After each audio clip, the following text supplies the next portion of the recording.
እንኳን እግዚአብሔር ለዚህ ያበቃችሁ ለማለት እወዳለሁ። እግዚአብሔር ሲረዳ ሰው ለዚህ የሚበቃው እግዚአብሔር ከኛ ጋር ሲሆን ነው እንደዚህ አይነት ስኬት የምናገኘው። ስለዚህ የረዳቸው እግዚአብሔር የተመሰገነ ይሁን። እንደዚሁም ቤተሰቦች እንደገና እንኳን ደስ ያላችሁ ለማለት እወዳለሁ። እንኳን እግዚአብሔር ረዳችሁ። ለዚህ ለወግ ለማድረግ የሚያበቃው እግዚአብሔር ነውና እንኳን እግዚአብሔር ይሄን ድል አሳያችሁ ለማለት እወዳለሁ።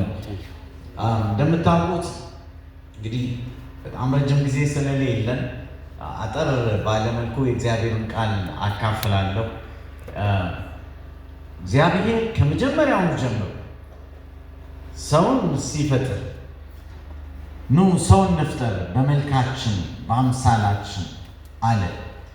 ስለዚህ እግዚአብሔር መጀመሪያ ላይ አዳምን ፈጠረው።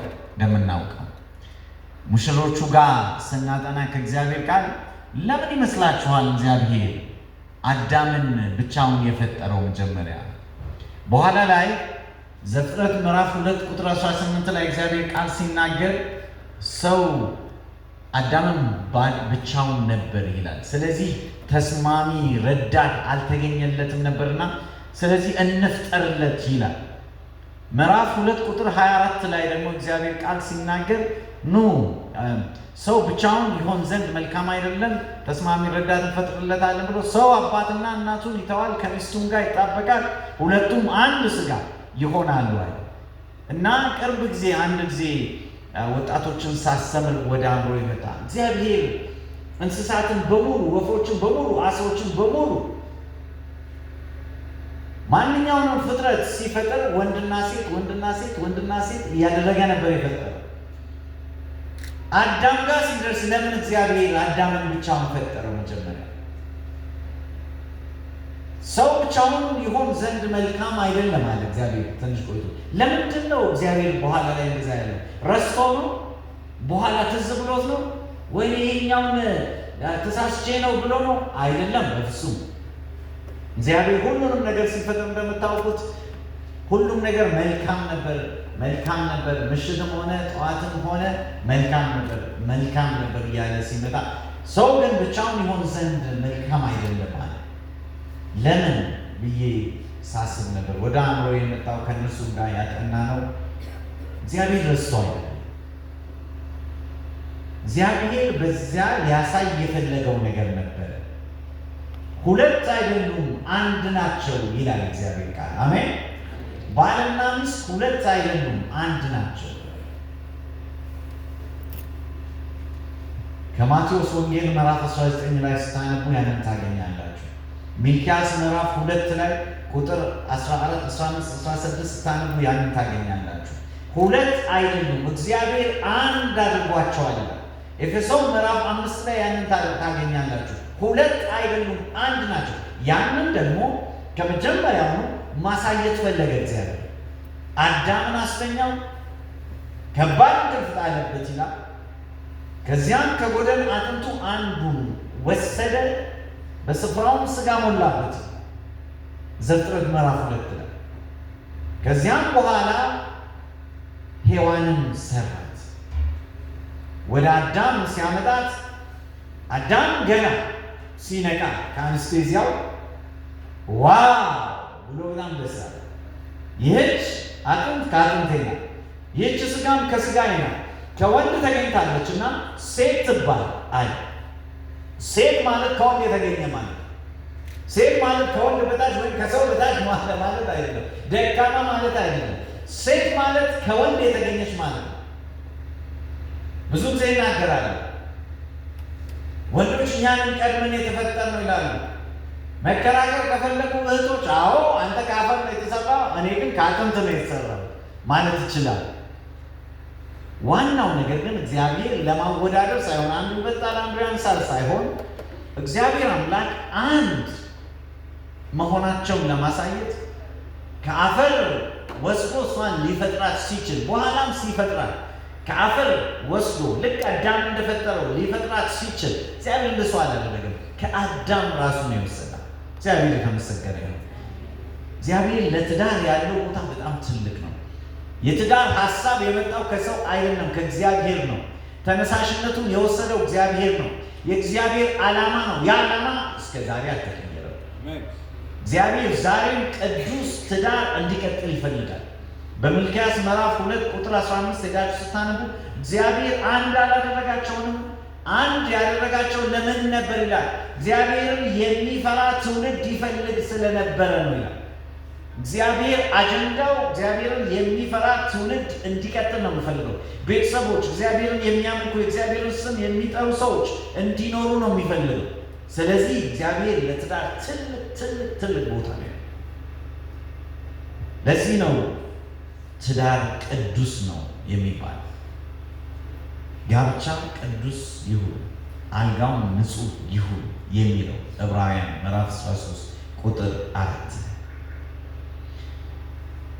ኤፌሶን ምዕራፍ 5 ከቁጥር 15 ላይ ያለውን እግዚአብሔርን ቃል አነባለሁ። እንዲህ ይላል፣ እንግዲህ ጥበብ እንደሌላቸው ሳይሆን እንደ ጥበበኞች እንዴት እንደምትኖሩ ተጠንቀቁ ይላል። ኤፌሶን መጽሐፍ ላይ ሐዋርያው ጳውሎስ ሲጽፍ ከመጀመሪያው ጀምሮ እንዴት ከእግዚአብሔር ጋር እንደታረቅን፣ እንዴት እግዚአብሔር እንደወደደን፣ እንዴት እግዚአብሔር በልጁ በኢየሱስ ክርስቶስ ደም እንደገዛንና ወዳጆቹ እንዳደረገን ይናገራል።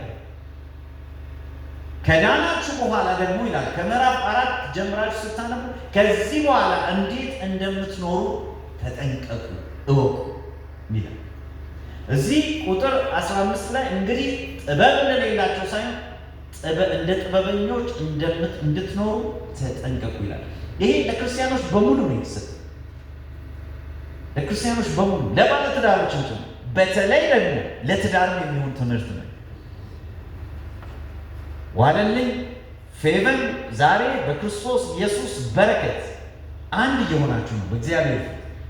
አንድ ከሆናችሁ በኋላ ግን እንዴት እንደምትኖሩ ጥበብ እንደሌላቸው ሳይሆን እንደ ጥበበኞች እንዴት እንደምትኖሩ ተጠንቀቁ ይላል እግዚአብሔር። ተጠንቀቁ። ቀኖቹ ክፉዎች ናቸው። ቀኖቹ ክፉዎች ናቸው። ቀኖቹ ክፉ የሚሆነው ክፉዎች የሆኑት ኑሮ ስለተወደደ ብቻ ይመስላል አይደለም። ወይም ደግሞ ግጭት፣ ጦርነት ስላለ አይደለም። በየሀገሩ መከራ ስላለ አይደለም። ጦርነት ማነው? ቀኖቹ ክፉ የሆኑት ሰይጣን ከምንም ጊዜ በላይ በትዳር ላይ እያነጣጠረ ነው። ትዳርን ለማፍረስ እግዚአብሔር ቅዱስ ነው የሚለውን ጋብቻ ዋጋ ለማሳጣት የሚችለውን ሁሉ እያደረገ ነው። ስለዚህ ቀኖቹ ክፉዎች ናቸው። በተጋቡት ሰዎችም መካከል ጠላት ከፍተኛ ጦርነት ነው የሚያደርገው። ነገር ግን ደስ የሚለው ሁሉን የሚችለው አንድ ያደረጋችሁ እግዚአብሔር አምላክ ከእናንተ ጋር ነው የሚሆነው። ጸሎታችን እሱ ነው፣ እምነታችን እሱ ነው። ከእርሱ ጋር እስከተጣበቃችሁ ድረስ ምንም ያደርጋችሁ አይችልም ሰይጣን። ስለዚህ እንዴት እንደምትኖሩ እንድትጠነቀቁ ላሳስባችሁ እወዳለሁ። ከዚህ አንጻር ቁጥር 21 አነባለሁ። ቁጥር 21 ምን ይላል? ለክርስቶስ ካላችሁ አክብሮታዊ ፍርሃት የተነሳ አንዳችሁ ለአንዳችሁ ተገዙ። ለክርስቲያኖች ሁሉ ነው የሚናገረው። ለክርስቶስ ካላችሁ አክብሮታዊ ፍርሃት የተነሳ አንዳችሁ ለአንዳችሁ ተገዙ። ከነሱ ጋር ሳጠና ነበር። ብዙ ሰው ግን ይሄን አይደለም ያለው። ቁጥር 22 ነው ያለው። ቁጥር 22 ምንድን ነው የሚለው? ሚስቶች ሆይ ለጌታ እንደምትገዙ ለባሎቻችሁ ተገዙ። ክርስቶስ አካሉ ለሆነችውና አዳኟ ለሆናት ቤተ ክርስቲያን ራሱን እንደ ራስ እንደሆነ ባልም የሚስቱ ራስ ነውና ይላል። ስለዚህ ብዙ ወንዶች በደግ ብለው ለሚስቶቻቸው ትንሽ ሲናገሩ እግዚአብሔር ምን ብሏል? አንቺ የእግዚአብሔርን ቃል አታከብሩ። ሚስቶች ሆይ ቤተ ክርስቲያን ለክርስቶስ እንደምትገዛ እናንተም በሁሉ ነገር ለባሎቻችሁ ተገዙ ብለዋል ይላል። ከዛ በፊት ያለውን ግን አለ ቁጥር 21 ያለው ያን ብቻ አንብቦ ባልተው ነበር። ቁጥር 21 ምንድን ነው የሚለው? ቅድም ያነበብኩት ለክርስቶስ ካላችሁ አክብሮታዊ ፍርሃት የተነሳ አንዳችሁ ለአንዳችሁ ተገዙ ነው። በዛ ኮንቴክስት ነው አንድ ሰው ለሌላ ሰው የሚገዛው። ነገር ግን እንደምታውቁት ወደ ታች ደግሞ ወረድ ብሎ ባሎች ሚስቶቻችሁ እንዲገዙላችሁ ትወዳላችሁ? ሚስቶቻችሁ እንዲያከብሯችሁ ትወዳላችሁ? ወንዶች ጥሎብን ክብር ነው ማለት ክብራችን እንዲነካ ጭራሽ በሞት ነው። ሴቶች ደግሞ ያው ታውቃላችሁ፣ ሴቶች ደግሞ ሀሳብ በመስጠት ጎበዞች ናቸው። ታታ ስለዚህ ሴቶች ስታወሩ ትንሽ ቆጠብ ብሎ፣ ምክንያቱም ወንዶች ምንድን ነው ወንድነታቸውን የሚነካባቸው ሰው አይወዱም። ግን ምን ይላል? አዎ ሴቶች ወንዶችን ማክበር ችግር የለባቸው። ምክንያቱም ሊሰመርበት የሚገባው መቼም ቢሆን ወንድ ሴት አይሆንም፣ ሴት ወንድ አይሆንም። የተለያየ ሚና ሰጥቶ ነው እግዚአብሔር የፈጠረ። ተስማሚ የሆነች ረዳት ፈጥረለታለሁ ሲል በእርሱ የሌለው እርሱ ጎደሎ የሚያደርገው ነገር የምታሟላለት ሰው ፈጥረለታለሁ። ስለዚህ አንድ ላይ ነው መሆን የሚቻለው፣ አንድ ላይ ነው ደስተኛ መሆን የሚቻለው። ያ ግን ሊሆን የሚችለው ይላል ባሎች ክርስቶስ ኢየሱስ ቤተ ክርስቲያን እንደወደደ ራሱን ለእሷ ሲል አሳልፎ እንደሰጠ እናንተም እንደዚሁ ሚስቶቻችሁን ውደዱ። ምክንያቱም አካላችሁ ነችና፣ አካሉን የሚጠላ ማንም ሰው የለም፣ ይልቁንስ ይመግበዋል፣ ይንከባከበዋል ይላል። ስለዚህ ቀኖቹ ክፉዎች ናቸው። እንዴት እንደምትኖሩ ተጠንቀቁ፣ ወደ እግዚአብሔር ቀርቡ፣ እግዚአብሔር ፍሩት፣ ውደዱት። እግዚአብሔር ደግሞ ከወደዳችሁት የሚያከብረውን ሁሉ እግዚአብሔር ያከብራል። ክብር ለስሙ። የሚያከብሩን ይከብራሉ ይላል፣ የሚንቁን ይናቃሉ ይላል። ከእግዚአብሔር ጋር ሁል ጊዜ በመከባበር በመዋደድ በአንድነት እንድትኖሩ የእግዚአብሔር ጸጋ ይብዛላችሁ። እመርቃችሁና ወደ ቃል ኪዳን እናልፋለን። እጃችሁን ዘርግታችሁ እመርቃችኋለሁ። የሴት ሚዜዎች አበባውን ተቀበሏት፣ ፈቃደኛ ናቸው። ዜርስ ዋልልን ፌቨን እግዚአብሔር ይባርካችሁ፣ ትዳራችሁን ያስመርላችሁ፣ መልካምነቱ ይብዛላችሁ፣ ከበረከቱ ያግባችሁ። ስትወጡ ተባረኩ፣ ስትገቡ ተባረኩ፣ በከተማ ተባረኩ፣ በእርሻ ተባረኩ። እልፍኛችሁ ሰላም፣ ሰፈራችሁ አማን፣ ልባችሁ ደስታ ይሁን። እግዚአብሔር መላእክት ዙሪያችሁን ይክበቡ። እግዚአብሔር አብሮት በቀንና በሌሊት የክብሩ ደመና ዘወትር ከድንኳናችሁ አይለይ። በክፉዎች ምክር አትሂዱ፣ በኃጢአተኞች መንገድ አትቁሙ፣ በፌዘኞች ወንበር አትቀመጡ። ይልቁንስ በእግዚአብሔር ሕግ ደስ ይበላችሁ፣ ትእዛዛቱንም በቀንና በሌሊት አሰላስሉ። ከዚህም የተነሳ በወራጅ ወንዝ ዳር እንደተተከለች ዛፍ ፍሬዋን በወቅቱ እንደምትሰጠዋ ቅጠሏን እንደማይጠወልግ ዛፍ ሁኑ። የምትሰሩትን ሁሉ ይከናወንላችሁ። ወንድም ዋለልኝ ልብህ ከአምላክህ ከእግዚአብሔር ጋር ይቆራል፣ እርሱ መዋያህና ማደሪያ ይሁንልህ። መዝሙር 84 1 ላይ እንደተጻፈው የሰራዊት አምላክ ሆይ ማደሪያዎችን ምንኛ የተወደዱ ናቸው እንደተባለ ልብህ የእግዚአብሔርን ማደሪያ ይናፍቅ። በቤትህ የሚኖሩ የተባረኩ ናቸው፣ እነርሱም ለዘላለም ያመሰግኑሃል ይላል የእግዚአብሔር ቃል ሲናገር። ስለዚህ ወንድም ዋለልኝ ዘመንን ሁሉ በእግዚአብሔር ማደሪያ ይሁንልህ። የጌታ ምሕረትና መልካምነት ውበቱንም ያሳየ። እግዚአብሔር ብርታታቸው እግዚአብሔርን ያደረጉ በልባቸውም የጽዮንን መንገድ የሚያስቡ ብሩካን ናቸው ይላል። እግዚአብሔር ብርታት ይሁንህ። ልብህ ሁሌ የጽዮንን መንገድ ያስብ። ሚስትህ ፌቨን በቤትህ ውስጥ እንደሚያፈራ ወይን ትሁንልህ። ልጆችህን በማዕድህ ዙሪያ እንደ ወይራ ተክል ያብቡልህ። በትዳርህ ደስ ተሰኝ፣ በሚስትህም እርካ፣ በልጆችህ ኩራ። እግዚአብሔር ከጽዮን ይባርክ፣ በሕይወትህ ዘመን ሁሉ የኢየሩሳሌምን ብልጽግና ያሳይ፣ የልጅ ልጅ ለማየት ያብቃል። እህት ፌቨን እግዚአብሔር ደስተኛ ትዳር ይስጥሽ። ባልሽ በአንቺ ደስ ይበል። የቤትሽ ንግሥት፣ የባልሽ ዘውድ፣ የሰፈር ክብር፣ የሀገር ኩራትና በረከት እግዚአብሔር ያድርግሽ። ቀንድሽ ከፍ ከፍ ይበል። አፍሽ በጠላቶችሽ ላይ ይከፈቱ።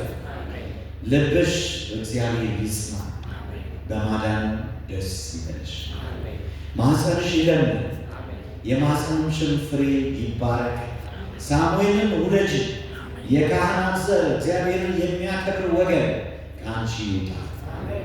እጅሽ ሙሉ ይሁን፣ ጓዳሽ አይጉደል። አበድሪ እንጂ አትበደል። የሰው እጅ አትይ፣ ተቸግረሽ የሰው ደጅ አትቁም። እግዚአብሔር በረከት በቤትሽ በሕይወትሽ ሞልቶ ይፍሰስ። ቤትሽን በጥበብ ባልሽን በክብር ልጆችሽን በፍቅር የምትመሪ ጠቢብ ሴት እግዚአብሔር ያድርግሽ። ሁለታችሁም እግዚአብሔር ይባርካችሁ፣ ይጠብቃችሁ። እግዚአብሔር ፊቱን ያብራላችሁ፣ ይራራላችሁ። እግዚአብሔር ፊቱን ይመልስላችሁ፣ ሰላሙንም ይስጣችሁ። በመዝሙር 31:24 ላይ እግዚአብሔርን ተስፋ የምታደርጉ ሁሉ በርቱ፣ ልባችሁም ይጽና እንደተባለ ልባችሁ እግዚአብሔርን ተስፋ ያድርግ፣ በእርሱም ለዘላለም ይጽና። እግዚአብሔር ቸር መሆኑን ቅመሱና እዩ፣ እርሱን መጠጊያ የሚያደርግ ምንኛ ብሩክ ነው እንደተባለ የእግዚአብሔርን ቸርነት ቀምሳችሁ መልካምነቱን ተለማምዳችሁ እርሱም መጠጊያ አድርጋችሁ የእግዚአብሔር ብሩካን የምትባሉ እግዚአብሔር ያድርጋችሁ።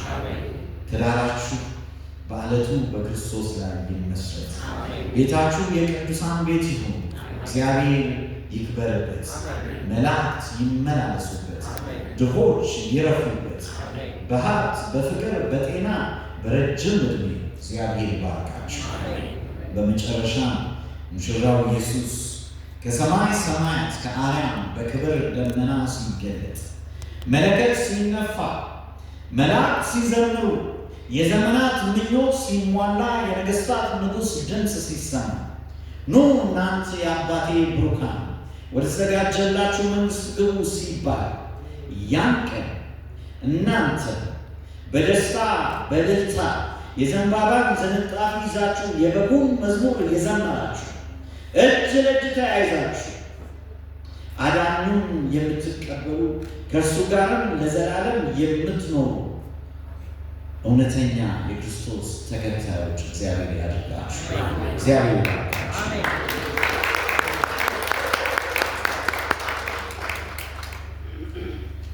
ከዚህ በመቀጠል ቃል ኪዳን የሚያደርጉበት ጊዜ ይሆናል። ሙሽሮች ወደፊት ይመጣሉ፣ እጅ ለእጅ ይያዛሉ። እነሱ ወደፊት እስከሚመጡ ድረስ ሁለት ጥያቄ ጉባኤውን እጠይቃለሁ። በመጀመሪያ ደረጃ ፌቨን መልካሙን ለአቶ ዋለልኝ ተገኘ በኃላፊነት የሚሰጡ እነማን ናቸው? በእጅ አሳይ። እሺ፣ እግዚአብሔር ባርካችሁ፣ ተባረኩ። እናመሰግናችኋለን። እችን የመሰለች ልጅ ለዚህ ለመሰለ ልጅ ስለሰጣችሁ። ሁለተኛው ጥያቄ እነዚህ ሁለቱ ወጣቶች መጋባት የለባቸውም፣ ለዚህም ደግሞ ሕጋዊ የሆነ መከላከያ አለኝ የሚል ሰው መናገር ይችላል። ሞባይላችሁ ከፍ ያደረጋችሁ ዝቅ አሉ። ምክንያቱም እጅ ያነሳችሁ እንዳይመስላችሁ። አይታየኝም፣ ዝም ብሏል፣ ለዘላለም ጸጥ ይበል። አሜን።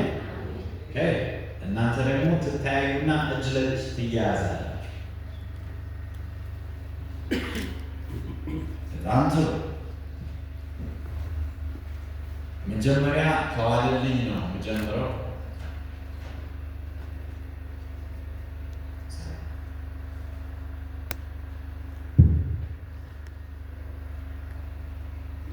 ወንድም ዋለልኝ እኔ የምለውን ልክ ከጨረስኩ በኋላ አሁን በማለት ምላሽ ትሰጠኛለህ።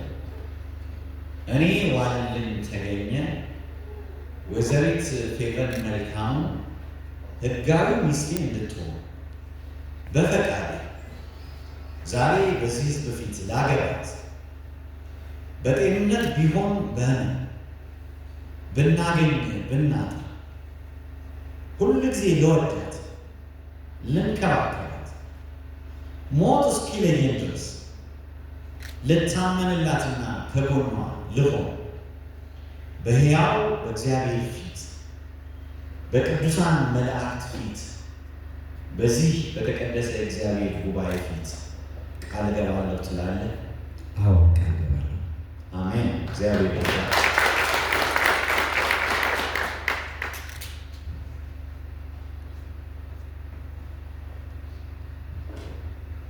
አሁን ደግሞ ወደ ፌቨን እሄዳለሁ። እኔ ወይዘሪት ፌቨን መልካሙ አቶ ዋለልኝ ተገኘ ሕጋዊ ባሌ እንዲሆን በፈቃዴ ላገባው በጤንነት ቢሆን በህመም ብናገኝ ብናጣ ሁል ጊዜ ልወድ ልንከባከበው ሞት እስኪለየን ድረስ ልታመንለትና ከጎኑ ልሆን በሕያው በእግዚአብሔር ፊት በቅዱሳን መላእክት ፊት በዚህ በተቀደሰው በእግዚአብሔር ጉባኤ ፊት ቃል እገባለሁ ትያለሽ? አሜን። እግዚአብሔር ይባርካችሁ። ከዚህ በመቀጠል እኔና እነሱ እንበረከካለን። እናንተ ደግሞ ባላችሁበት ሆናችሁ በጸሎት ትተባበሩናላችሁ።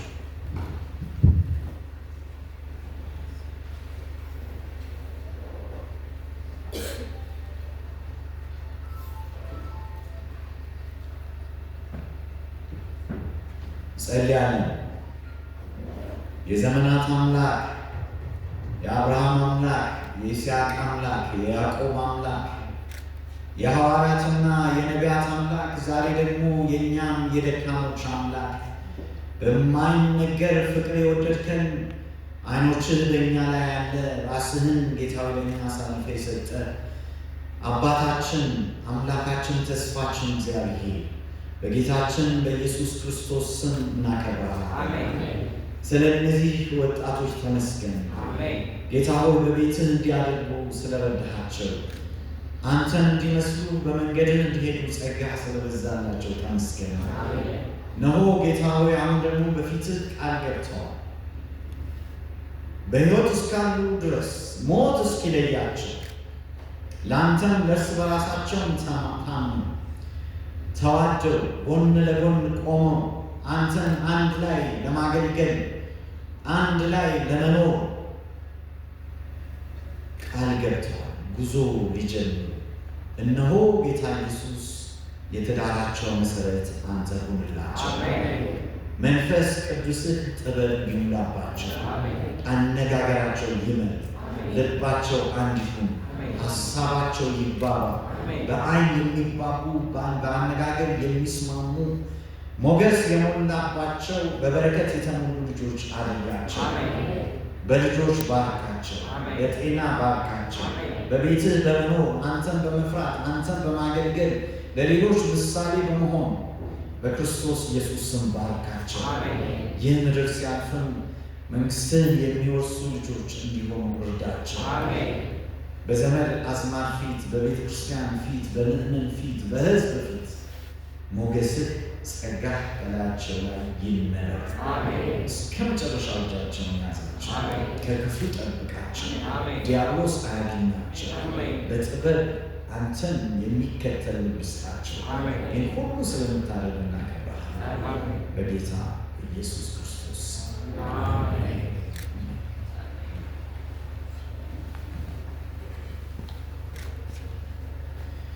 በጣም ጥሩ። ከዚህ በመቀጠል ዋለልኝ ፌቨንን ያያል። ቀጸናዋን ገልጸው ማለት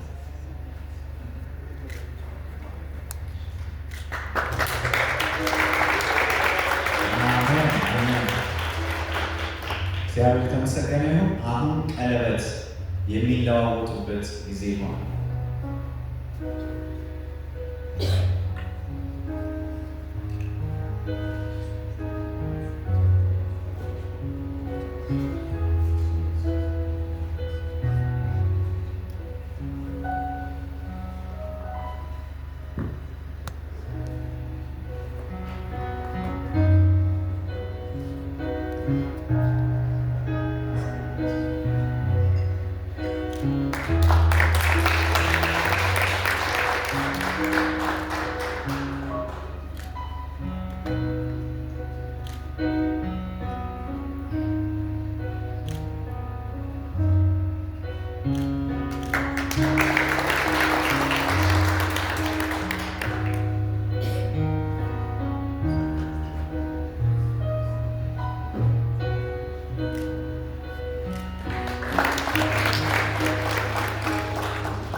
በጣም ጥሩ።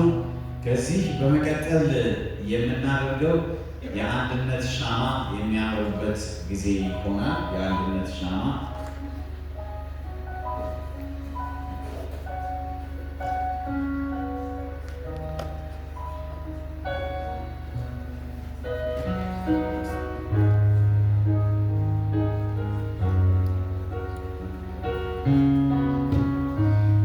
እንግዲህ እስካሁን የአንድነት ለየብቻ ይኖሩ ነበር፣ የግል ሕይወት ይኖሩ ነበር። ከዛሬ በኋላ የግል የሚባል ነገር የለም። እግዚአብሔር አንድ ያደረገው ሰው አይለየው ይላል። አሜን። ስለዚህ እኛውም አንድ ላይ ያበራል።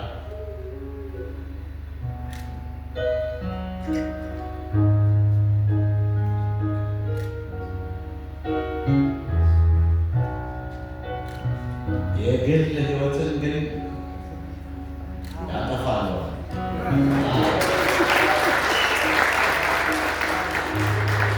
ግልግል ብለው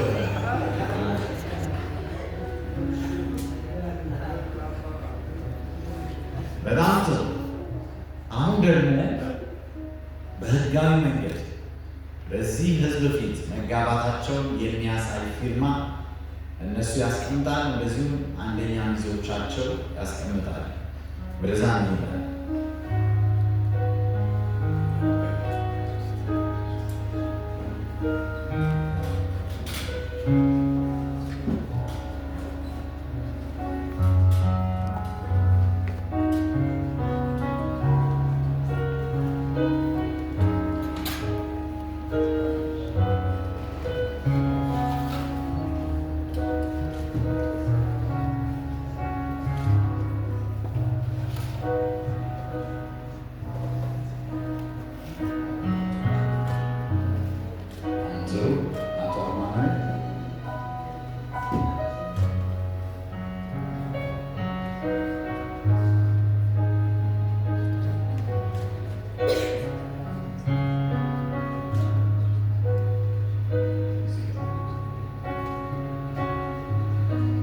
እኔም አጋቢ ቄስ እፈርማለሁ።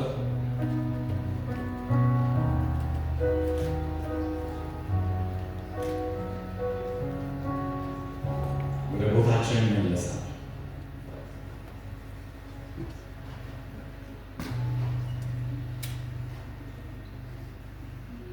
ቅድም ነው ወደ ነበራችሁ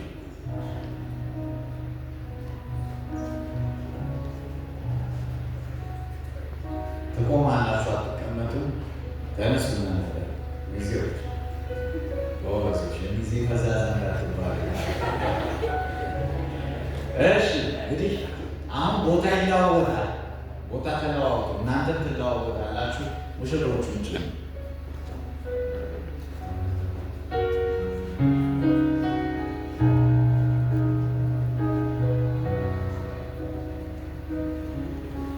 በጣም ጥሩ። እንግዲህ አቶ ዋለልኝ ተገኘ ማለትና ወይዘሮ ፌቨን መልካሙ ማለት እነዚህ ናቸው። ባልና ሚስት መሆናቸውን እኔ ቤተክርስቲያኒቱ በሰጠችን ስልጣን መሰረት ፓስተር ተመስገን ቡልት ይባላለሁ። በሰጠችን ስልጣን መሰረት ባልና ሚስት መሆናቸውን አውጃለሁ። እግዚአብሔር ያደርጋል።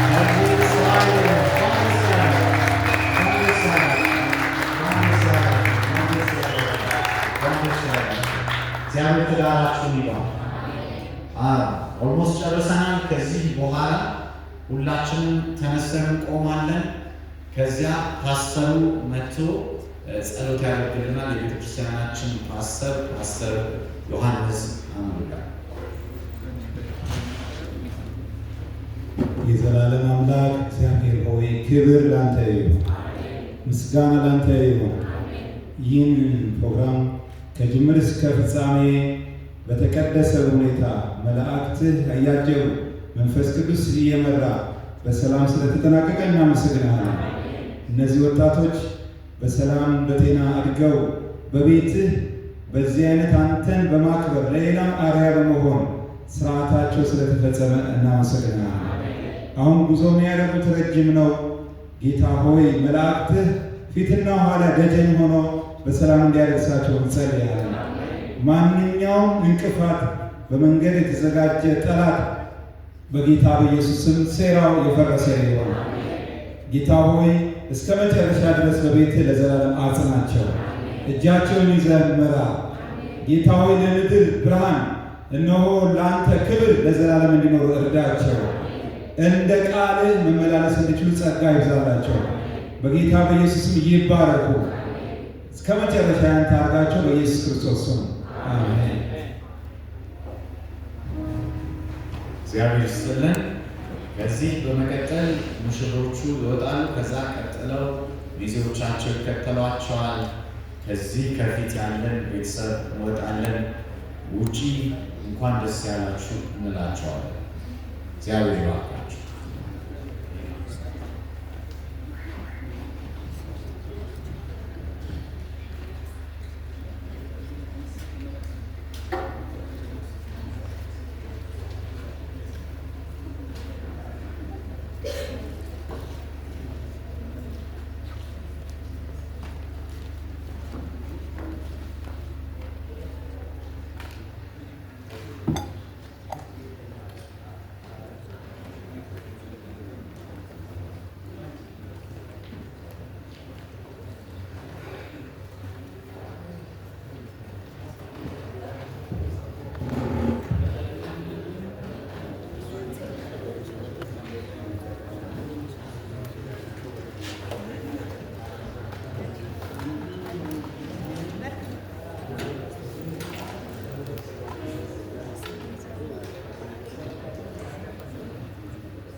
Amen.